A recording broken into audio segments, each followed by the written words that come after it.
오늘은 건강한 신앙생활 주제로 계속해서 나가는데 두 번째 시간으로 주 안에서 쉼표가 있는 삶이라는 제목으로 함께 말씀의 은혜를 나눕니다.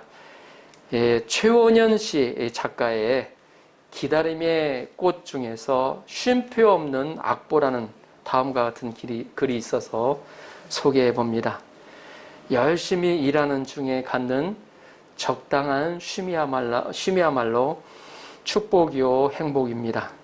그런데 중요한 것은 우리 인생의 악보에도 쉼표가 없어서 연주자인 내가 직접 필요한 쉼표를 찍어가며 연주를 해야 한다는 것입니다. 쉼표 없는 악보는 좋은 음악이 될 수 없는 것처럼 쉼표 없는 인생 또한 참 인생일 수 없습니다. 쉬는 것의 중요성을 강조하고 있는 글입니다. 요즘 한국에서는 쉬는 것을 힐링이라고 하죠. 힐링이라는 말을 많이 사용되는 것을 보았습니다.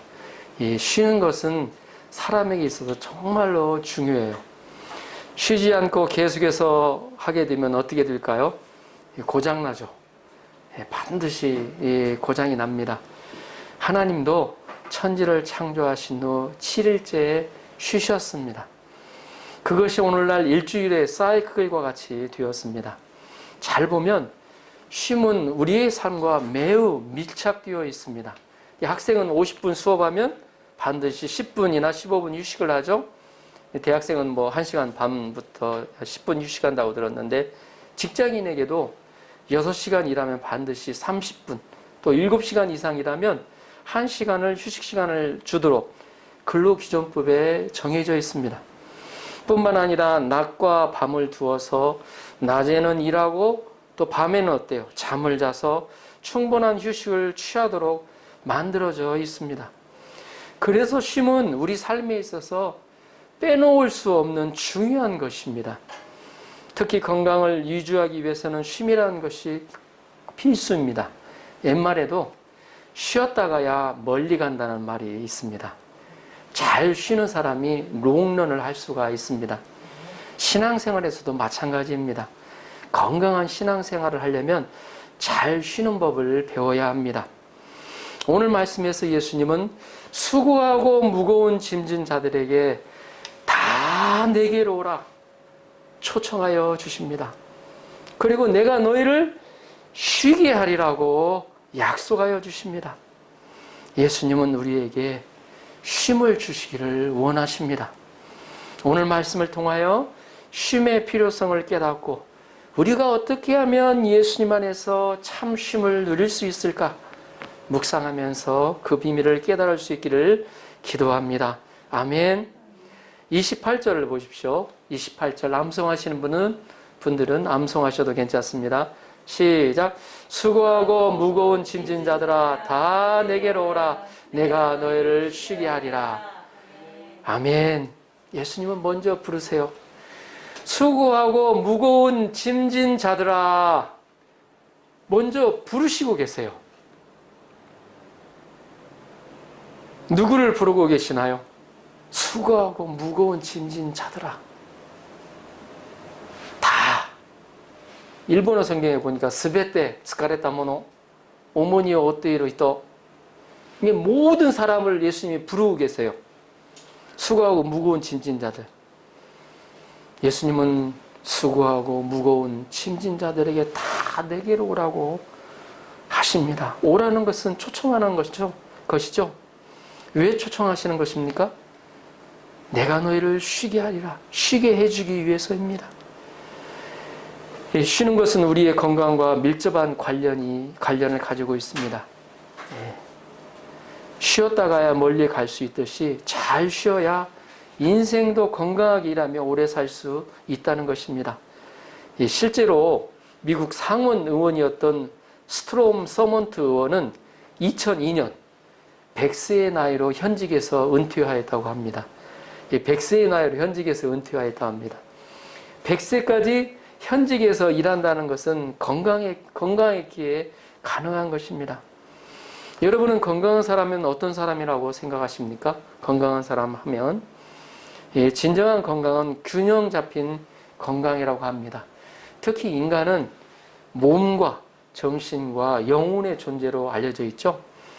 그래서 몸과 정신과 영혼이 전체적으로 조화를 이루어야 건강한 사람이라고 말할 수 있습니다. 조화로운 건강과 무거운 짐을 함께 생각해 본다면 각각의 짐이 있고 그 짐들을 어떻게 해결하느냐에 따라서 건강한 사람이라고, 건강한 삶을 사느냐 또 살지 못하느냐고 말할 수 있을 것입니다.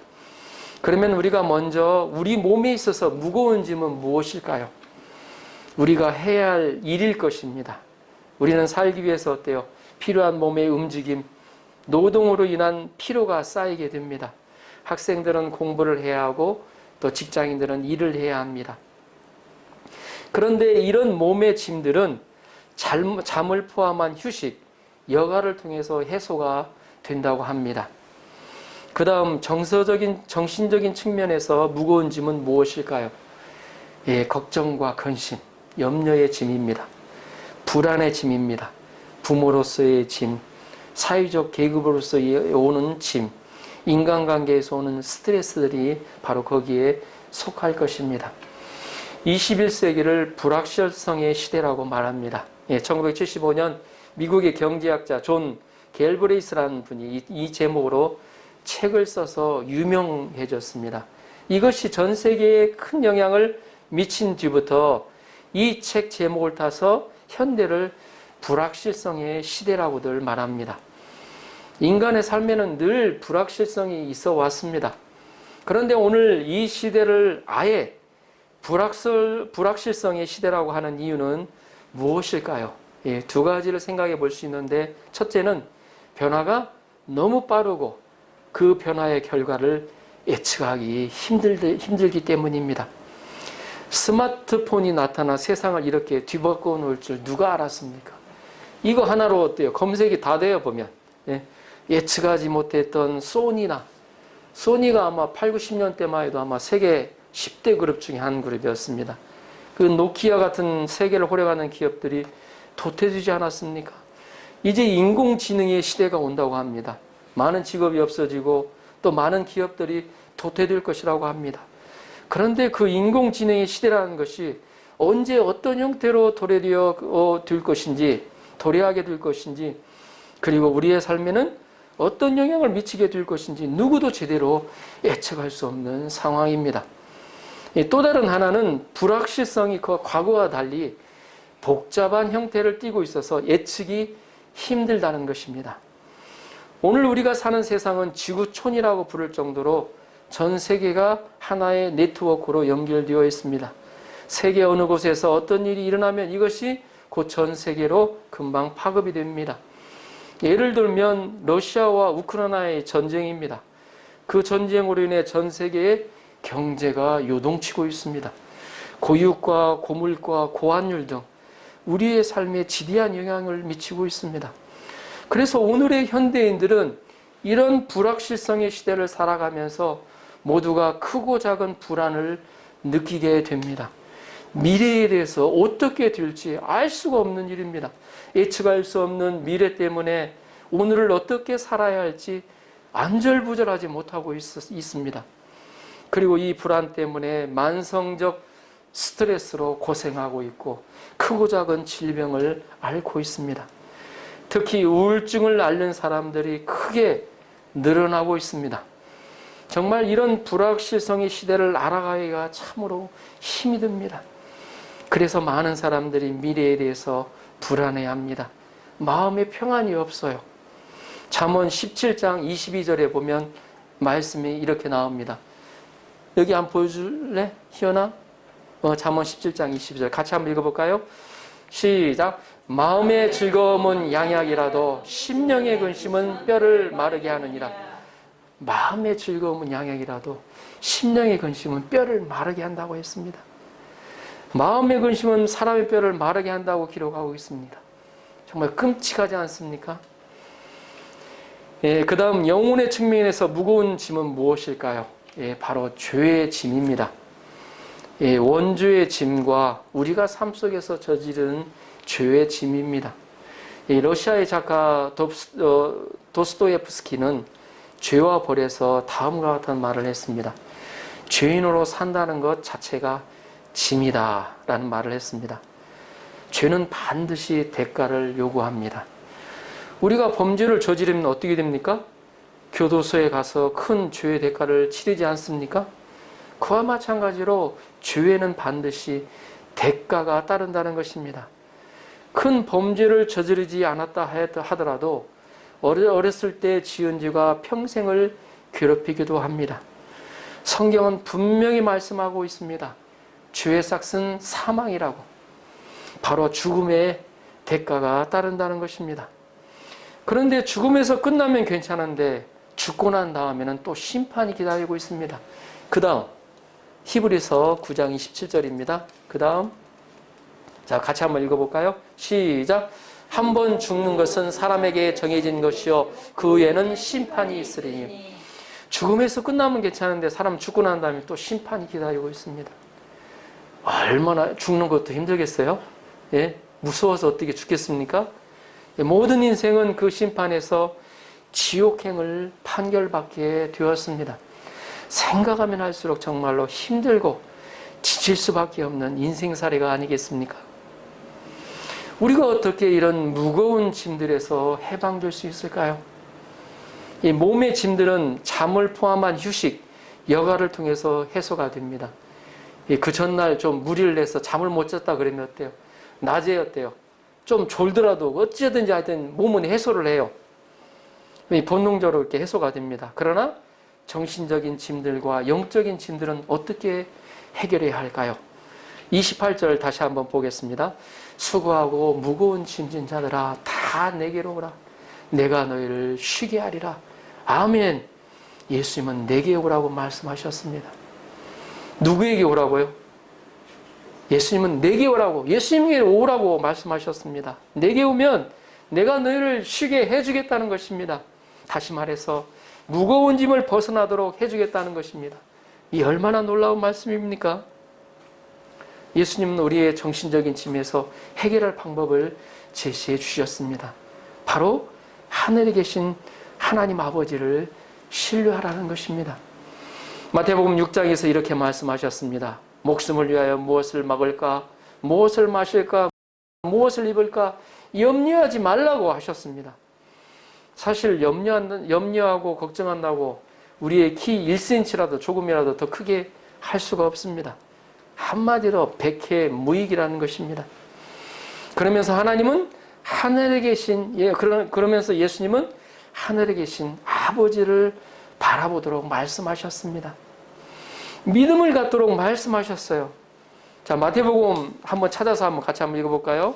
오늘 본문에서 좀 전으로 가면,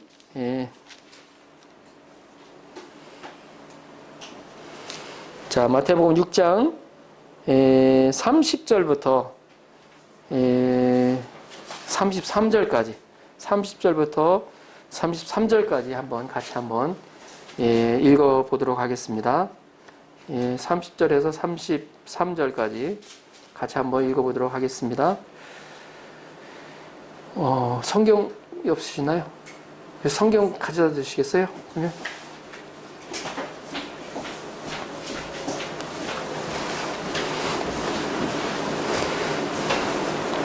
자, 마태복음 36장 신약 9페이지입니다. 9페이지. 제 성경은 9페이지인데요. 6장 30절에서 33절까지 같이 한번 읽어보겠습니다. 시작. 오늘 있다가 내일 아궁이에 던져지는 들풀도 하나님이 이렇게 입히시거든 하물며 너희일까 보냐. 믿음이 작은 자들아. 그러므로 염려하여 이르기를 무엇을 먹을까 무엇을 마실까 무엇을 입을까 하지 말라. 이는 다 이방인들이 구하는 것이라. 너희 하늘 아버지께서 이 모든 것이 너희에게 있어야 할 줄을 아시느니라. 그런즉 너희는 먼저 그의 나라와 그의 의를 구하라. 그리하면 이 모든 것을 너희에게 더하시리라. 아멘. 너희 하늘 아버지께서는 이 모든 것이 너희에게 있어야 할 줄을 아신다는 거죠. 우리에게 말씀하시죠. 먼저 그의 나라와 그의 의를 구하라. 그리하면 이 모든 것을 너희에게 더하신다고 말씀하셨습니다. 그러면 우리가 어떻게 영혼의 죄의 짐에서 벗어날 수 있을까요? 거기에서 바로 구원이라는 단어가 나옵니다. 그것은 예수님을 믿음으로 가능합니다. 성경은 말씀하고 있습니다. 다른 이로서는 구원을 얻을 수 없나니 천하 인간의 구원을 얻을 만한 다른 이름을 우리에게 주신 일이 없음이니라. 사도행전 4장 12절입니다. 아멘. 예수님의 이름이 아니고서는 이 세상 죄로부터 벗어날 수 있는 이름을 주신 적이 없다는 것입니다. 예수님도 직접 자신을 이렇게 말씀하셨습니다. 내가 곧 길이요 진리요 생명이니 나로 말미암지 않고는 아버지께로 올 자가 없느니라. 아멘. 예수님은 십자가의 죽으심으로 우리의 모든 죄짐을 대신 담당해 주셨습니다. 죄짐뿐만 아니라 우리의 병든 짐까지도 다 담당해 주셨습니다.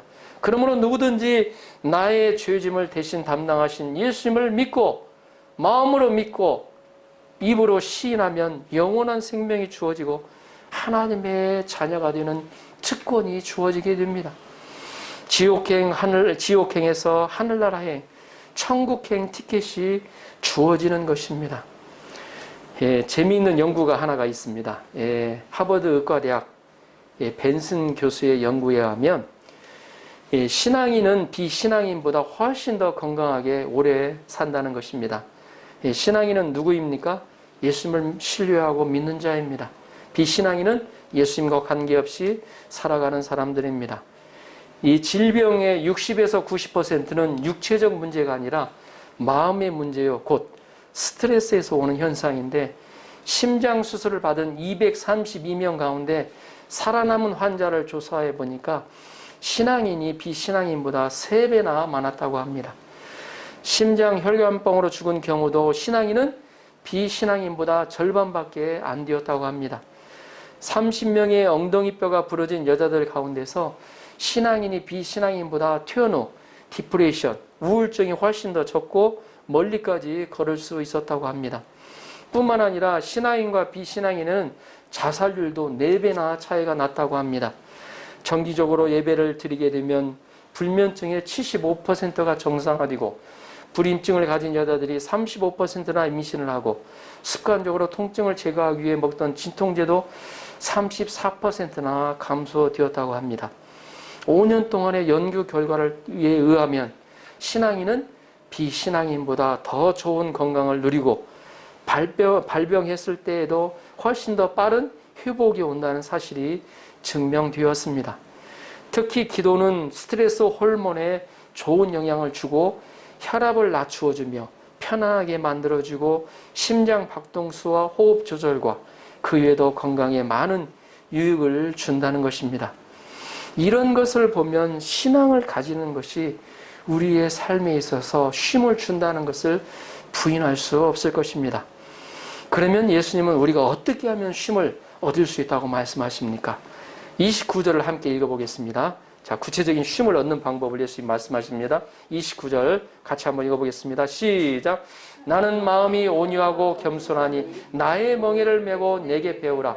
그리하면 너희 마음이 쉼을 얻으리니. 아멘. 나의 멍에를 메고 내게 배우라 말씀하셨습니다. 그러면 쉼을 얻을 수 있다고 말씀하십니다. 아니, 상식적으로 생각하면 이 법규조도 쉼을 얻을까 말까 하는데 예수님은 어때요? 나의 멍에를 메고 와서 배우라고 말씀하십니다. 여기서 멍에는 우리 화면 사진 하나 보여주겠어요? 우리 멍에 아마 보신 분들 아실 텐데 멍에 이거 멍에죠? 소 멍에를 씌우잖아요. 잘 아실 건데 아시는 분들은 일할 때 사용하는 동물의 머리나 목에 얹어 짐을 끌도록 하는 나무 막대 또는 나무 틀을 의미합니다. 보통 소가 일할 때 씌우는 모습을 많이 볼 수 있는데 요즘에도 좀 많이 없어졌긴 했더라도 산골 같은 데에서는 아마 사용되지는 경우가 있습니다. 그런데 여기서 이 멍에는 1인용 멍에가 아니고 2인용 멍에를 말합니다. 그 다음 이게 1인용 멍에예요. 근데 2인용 멍에도 있다는 겁니다. 그런데 여기서 예수님이 나의 멍에를 메고 내게 배우라 하는 것은 여기서 명예는 2인용 멍에를 뜻하는 겁니다. 보통 밭에서 비교적 가벼운 난이도가 낮은 일들을 할 때는 호리쏘를 부린다고 합니다. 이 호리쏘가 소 한 마리가 일을 하는 경우를 호리쏘라고 말한다고 합니다. 그러나 밭을 갈아엎는 등의 고되고 난이도가 높은 일이 생길 경우에는 겨리쏘를 부리는데 두 마리의 소가 한 멍에를 메고 함께 일을 하게 됩니다. 오른쪽이죠. 보면 이때 경험 많고 일 잘하는 안소, 이 안소가 있는데 겨리소에는 이제 두 소가 있는데 안소와 마라소가 있습니다. 그래서 경험이 많고 일 잘하는 소를 안소라고 합니다. 그래서 오른쪽을 차지해서 일을 하고 이제 일을 갓배우기 시작한 미숙한 소는 마라소라고 해서 왼쪽에서 일을 배우면서 안소를 따라가게 됩니다. 농부가 쟁기질을 할 때 회초리를 오른손에 잡고 일하기를 하게 되는데 보통 오른쪽에서 일하는 경험 많은 안소가 제대로 일을 진행해 나가면 마라소가 저절로 안소를 따라오기 때문입니다. 만일 고되고 난이도 높은 일을 미숙한 마라소에게 혼자 맡겨 일을 시키면 시간이 얼마 지나지 않아서 그 소는 탈진해버리고 병들게 된다고 합니다. 그러나 아무리 미숙한 마라소라고 하더라도 옆에 노련한 안소가 있으면 마라소는 크게 힘들이지 않고도 안소로 말미암아 큰 일을 잘 감당해 낼 수 있게 된다고 합니다. 나의 멍에를 메고 내게 배우라. 그리하면 너희 마음이 쉼을 얻으리니 이는 내 멍에는 쉽고 내 짐은 가벼움이라. 이는 쉬운 말로 다른 말로 얘기하면 야 아무개야 나와 함께 멍에를 메고 함께 가자꾸나. 내가 친히 안소가 되어서 모든 것을 감당할 테니 너는 그냥 나를 따라오면서 배우기만 하면 된단다. 무거운 짐을 혼자 지려고 하지 말고 예수님이 함께 져 주시겠다는 것입니다. 그것도 어려운 안소의 역할을 예수님이 해 주시겠다는 것입니다. 상식적으로 생각해 보아도 혼자 지는 것보다 옆에서 둘이 함께 지어주면 어떻습니까? 그 무게가 가벼워지잖아요. 힘이 덜 듭니다. 더구나 경험 많은 안소 되신 예수님께서 져주신다고 하니 얼마나 가볍고 쉽겠습니까? 더구나 그 예수님은 어떤 분으로 표현하고 있습니까? 29절 전반절 보면 나는 마음이 온유하고 겸손하니. 예수님은 마음이 온유하고 겸손하신 분이십니다. 힘이 있다고 막 광포하고 자기 마음대로 하시는 분이 아니시라는 것입니다. 갑질하시는 분이 아니십니다. 마음이 어때요? 너그럽고 부족함은 어때요? 야 괜찮아 너는 할 수 있어.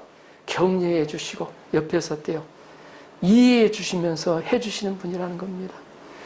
이해심이 많으시고 궁일이 풍성하신 분이시다는 겁니다. 힘든 일을 하는데 내 옆에서 내 얘기 다 들어주고 이해해주는 친구 한 사람만 있어도 어떻습니까? 힘이 나지 않습니까? 위로가 되지 않습니까? 예수님이 그 친구 같은 사람이 되어준다는 것입니다. 예수님은 하나님으로서 섬김받아야 마땅한 분이시지만 섬김받으려 하지 않으시고 도리어 섬기려고 하시는 겸손하신 분이십니다. 심지어 자기의 가장 소중한 목숨까지도 많은 사람의 대성물로 아낌없이 내어주신 분이 바로 예수님이십니다. 이런 분이 저와 함께 삶의 짐을 져주시는 분이시라면 그 사람은 어떨까요? 불행할까요? 행복할까요? 행복할 것입니다. 그 예수님께서 이 시간 저희를 초청하십니다. 수고하고 무거운 짐진 자들아 다 내게로 오라.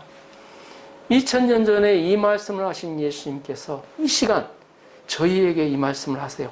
수고하고 무거운 짐진 자들아 다 내게로 오라. 너의 무거운 짐 다 내게 가지고 오라. 우리가 예수님의 이 초청의 음성에 반응하고 예수님께 나아가야겠습니다. 예수님의 초청의 음성에 예수님께로 나아간 사람에게 예수님은 약속하여 주십니다. 내가 너희를 쉬게 하리라.